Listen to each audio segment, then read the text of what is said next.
Olá, seja bem-vindo, professor Sérgio Sarquis, professor de matemática e raciocínio lógico. Vamos fazer uma aula agora exclusiva de resolução de exercícios sobre o agrupamento chamado permutação.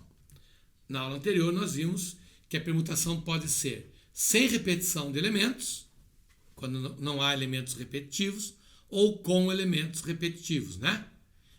De todos os agrupamentos que a gente estudou, a permutação é a única que permite a repetição, tá?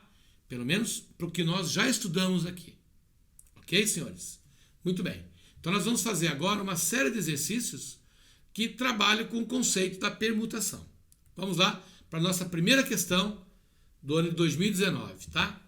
Ele diz assim: o bairro do Marco, em Belém, possui quadras bem definidas, como esboçadas abaixo. Então ele nos dá aqui um desenho, né, do bairro onde o Marco mora.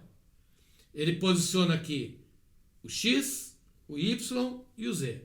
Coloca as ruas, avenidas e tudo mais. Muito bem. Aí ele diz assim: para uma pessoa ir da esquina da Avenida Duque de Caxias com a Travessa Antônio Baena, indicada por X, até o canto da Avenida João Paulo II, com a Travessa Timbó, indicada por Z, passando pela esquina Almirante Barroso, com a Curuzu, indicada por Y, a quantidade de trajetos de distância mínima, caminhando conforme o esboço, sempre para baixo ou para a direita, será igual a... Então o cara termina de ler o problema, né? E ele já fica se perguntando: o que é que eu estou fazendo aqui, né? Como é que eu vou resolver essa encrenca? Vamos lá, vamos com calma. Então, vamos retornar aqui ao nosso mapa. Aqui está a nossa esquina X, aqui a nossa esquina Y e aqui a nossa esquina Z. Então o problema, ele está dizendo assim: eu quero sair de X, passar por Y e chegar em Z. Essa é a condição imposta. Ele não pode, por exemplo, vir caminhando aqui por cima, descer até encontrar Z. O problema coloca que ele tem que sair de X, passar por Y e terminar em Z. Isso é obrigatório. Certo? Bom, outra coisa. O problema impõe condições.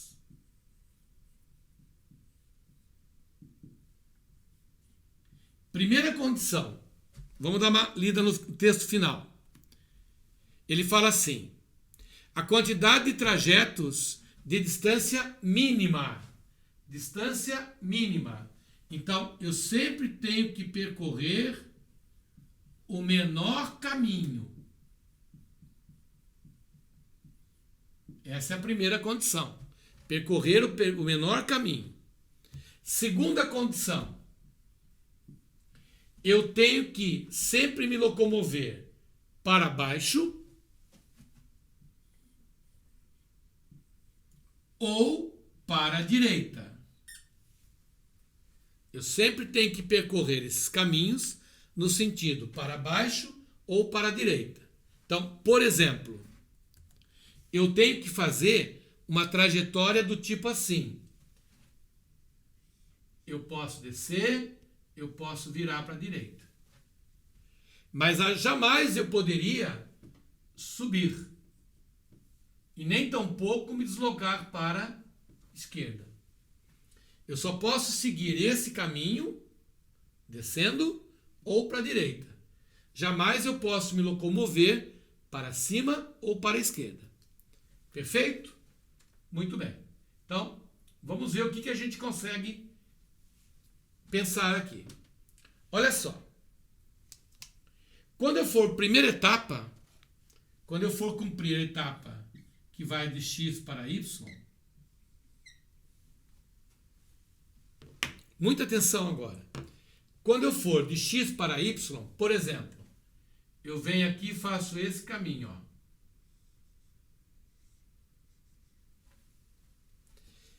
eu desci 2 e vim 1 para a direita.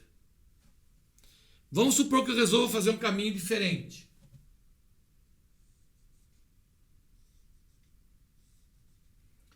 Eu fiz 3 caminhos, sendo 1 para a direita e 2 na descida. Então você observa o seguinte, que sempre que eu sair de X e for para Y, eu vou percorrer 3 caminhos.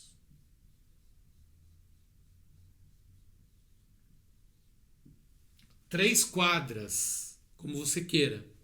Sendo que dessas 3 casas, ou 3 quadras, eu vou ter 2 na descendente, 2 descendo e 1 para a direita.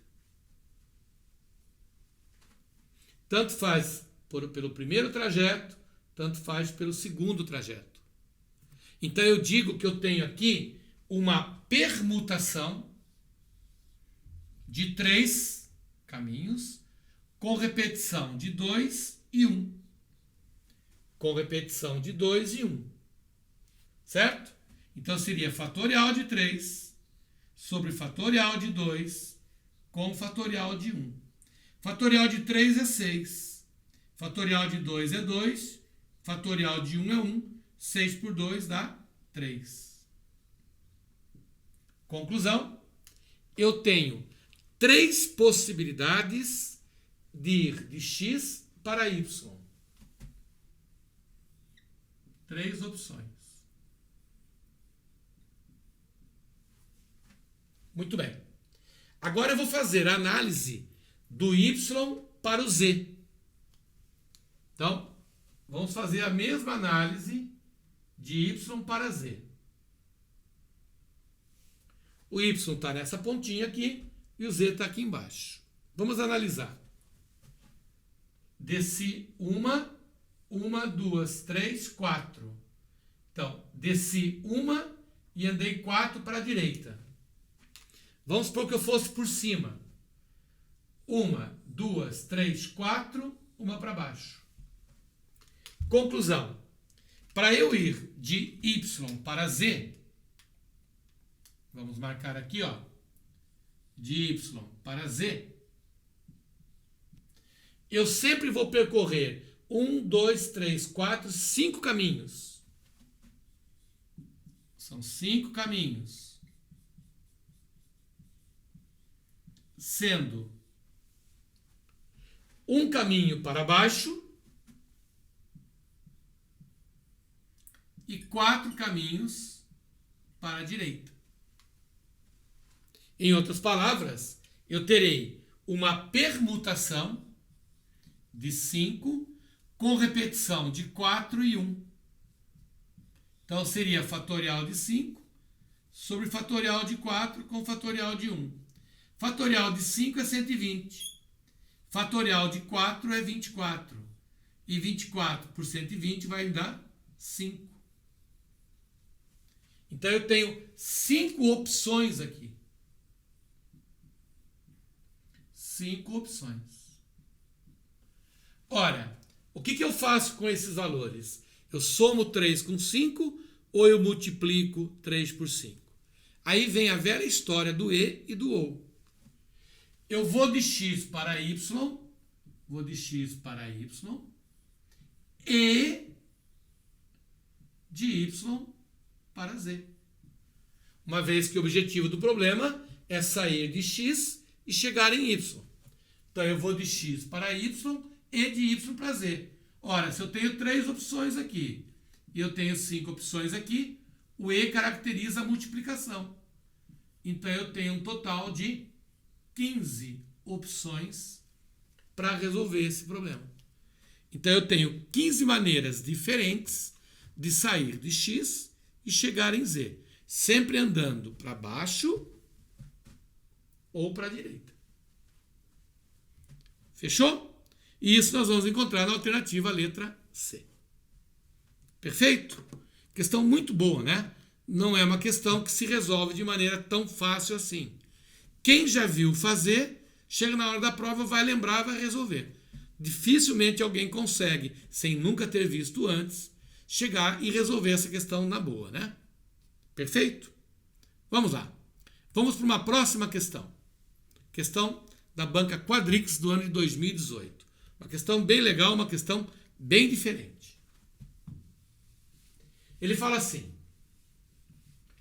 o Bruno, Carlos, Davi, Eduardo e o Flávio são amigos e jantam em uma churrascaria. Muito bem. Eles têm uma mesa circular. Então eles vão se sentar numa mesa circular e que se encontram 5 cadeiras idênticas, equidistantes 2 a 2, e 5 espaços entre cada par de cadeiras. Para os garçons servirem carnes do tipo acém, costela, fraldinha, linguiça e maminha. Então nós temos 5 amigos sentados em uma mesa circular e entre esses amigos o garçom vai posicionar as carnes. Ok? Muito bem. O desenho está mostrando isso. A figura acima ilustra uma possível configuração da mesa, com 5 amigos e 5 carnes do rodízio. Sabes que as carnes preferidas de Bruno são costela e acém, e o Davi prefere a fraldinha, no caso, né? Muito bem. Então, o que é importante a gente observar é o seguinte: eu tenho uma mesa circular, vamos colocar a situação aqui. Eu tenho uma mesa circular. Essa mesa ela vai ser ocupada por um dos amigos.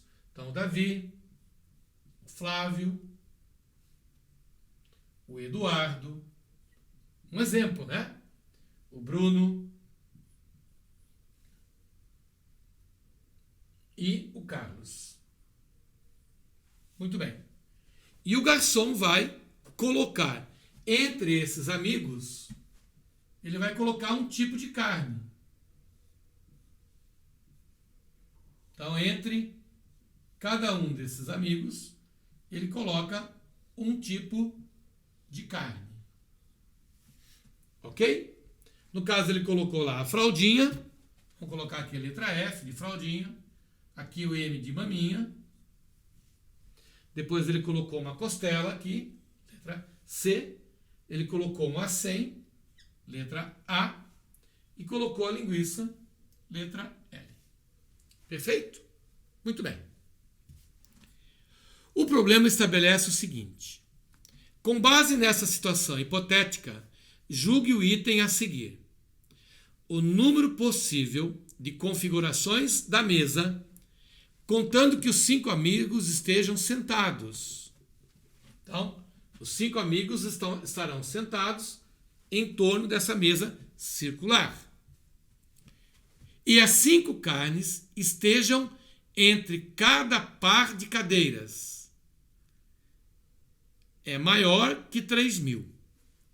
Então, a banca está dizendo o seguinte: se a gente puder fazer todas as combinações possíveis de posicionamento dos amigos e de posicionamento das carnes, ele quer saber se dá mais ou menos do que 3.000.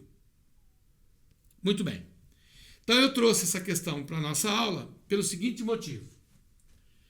Quando nós temos pessoas sentadas ao redor de uma mesa, eu tenho uma permutação chamada permutação circular.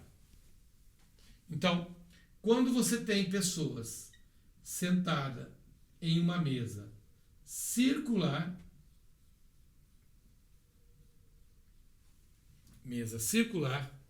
elas estão sentadas em torno de uma mesa. Elas podem trocar de posição entre si. Então, você tem uma permutação circular.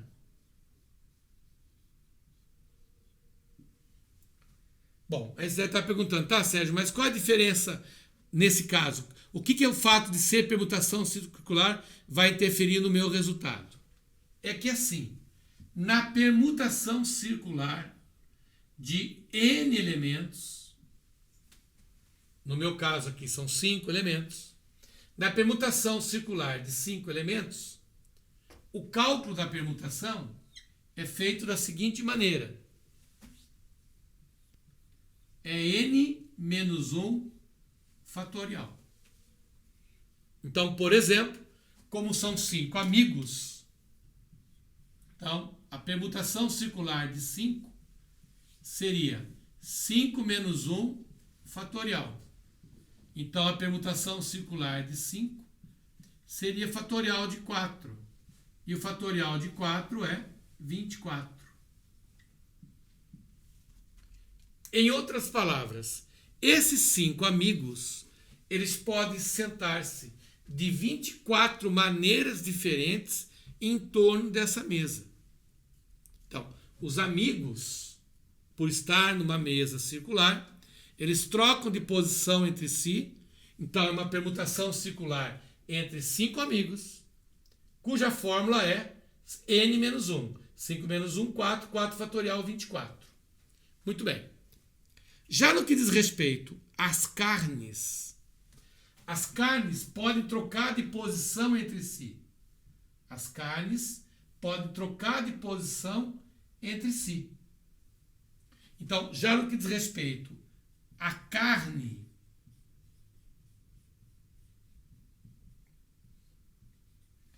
os garçons podem distribuir essas 5 carnes, elas podem permutar através da permutação simples. Fatorial de 5 é 120. Em outras palavras, no que diz respeito aos amigos, eu tenho 24 opções deles sentar-se em torno da mesa. Já os garçons, que vão colocar as carnes nessas posições, eles têm 120 opções de colocar essas carnes, de agrupar essas carnes em 120 posições diferentes. Ora, como eu estou fazendo um problema que envolve os amigos e as carnes, como é um problema que envolve os amigos e a carne, os amigos e a carne, quantidade de posições, permutações provenientes dos amigos, 24. Permutações provenientes da carne, 120. Como eu estou usando o conectivo e, é vezes. Então, eu vou pegar o 24 e multiplicar por 120. Então, você vai pegar 24 vezes 12. Isso aqui vai dar 8. 4, 4, 2. Então, dá 2.880. Então, essa multiplicação vai me dar 2.880 possibilidades. Ele afirma que é maior que 3.000. Não, é menos do que 3.000. Então, essa questão é muito importante, que você deve perceber o seguinte: os amigos estão sentados em torno de uma mesa. Então, é uma permutação circular. Já as carnes, elas estarão em posições postas entre os amigos. As carnes não participam da permutação circular. As carnes não vão rodar junto com os amigos. Eu vou posicionar as carnes como uma permutação normal. São os amigos que, por estarem sentados em torno de uma mesa circular, é que participam de uma permutação circular. 24 é o total de possibilidades para os amigos. 120 é o total de posicionamento da carne. 24 vezes 120 dá 2.880. Portanto, essa afirmação está errada. Perfeito? Então, espero que você tenha gostado desse problema. São problemas diferentes para que você possa ir aprofundando os seus conhecimentos sobre análise combinatória. Um forte abraço e até o nosso próximo encontro. Tchau, tchau.